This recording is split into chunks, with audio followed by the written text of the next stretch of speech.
La semaine c'est très bien passé. Je pense que j'attends toujours que les joueurs montrent des activités dans l'entraînement. Mais on n'est jamais satisfait en tant que coach, même quand ça se passe bien. Il y a toujours des choses à faire. Mais je pense ils sont réceptifs et j'attends ça. Et derrière, on commence à travailler plein de choses parce que voilà, il faut être prêt dès lundi. On n'a pas le choix. La situation sportive ne le permet pas de trop gamberger. Mais le message est très clair avec les joueurs. C'est un message qui permet de dire que pour moi, le respect, c'est très important dans ma philosophie.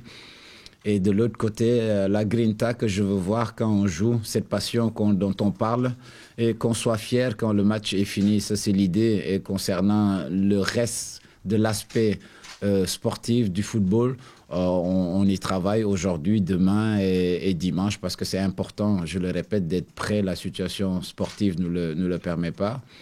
Et ça, ce sont ce qu'on a essayé de mettre en place depuis lundi. Pour moi, le football, ça reste un jeu.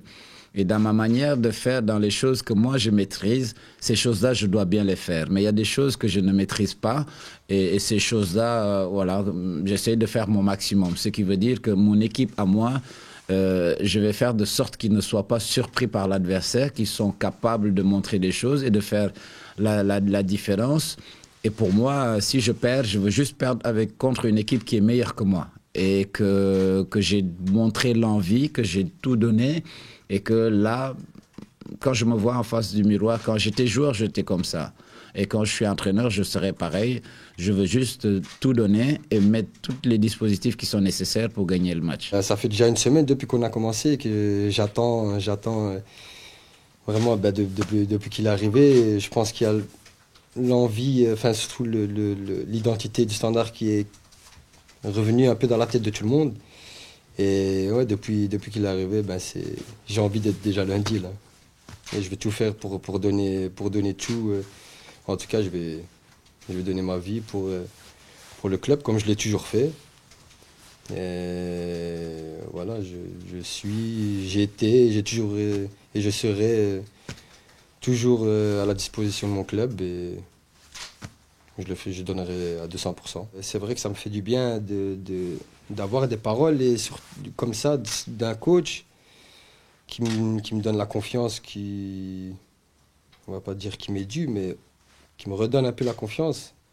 Et c'est très important pour un joueur, pour n'importe quel joueur, que ce soit moi ou un autre joueur de n'importe quelle équipe. On a toujours besoin de la confiance d'un coach et ça fait tout.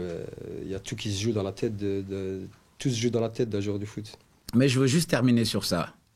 J'ai choisi Mehdi de venir avec moi parce que vous savez tous comment ça se passe à Sclessin et comment ça se passe avec les journalistes qui écrivent, les supporters qui parlent. J'aimerais juste que tout le monde sache et tout le monde dit Mehdi, Mehdi. J'aimerais juste que vous jugez Mehdi sur le Mehdi que vous allez voir à partir de maintenant sur Sclessin. Quand Mehdi joue, ne soyez plus nostalgique à parler du Mehdi d'avant, de dire « ouais, Mehdi ne joue pas, Mehdi est là ». Personnellement, moi, je veux clôturer ce chapitre de Mehdi et qu'on arrête d'être nostalgique sur Mehdi. Mehdi prend ses responsabilités. Mehdi est le joueur qu'il est maintenant. Mehdi prend ses responsabilités de sortir le Standard de Liège de la difficulté qu'on est maintenant parce qu'il a le statut, il est le joueur le plus ancien ici et qu'on arrête de me sortir l'idée de dire « ouais, non ». Si Mehdi joue 15 minutes, jugez Mehdi sur 15, s'il joue tout le match sur le Mehdi là. Le Mehdi d'il y a longtemps, qui était parti au Portugal, parti en Russie, moi je m'en fous de ce Mehdi là. Je veux juste que vous me jugez le Mehdi qui est là maintenant, qui va nous apporter plus, j'espère, et qui va être à son niveau.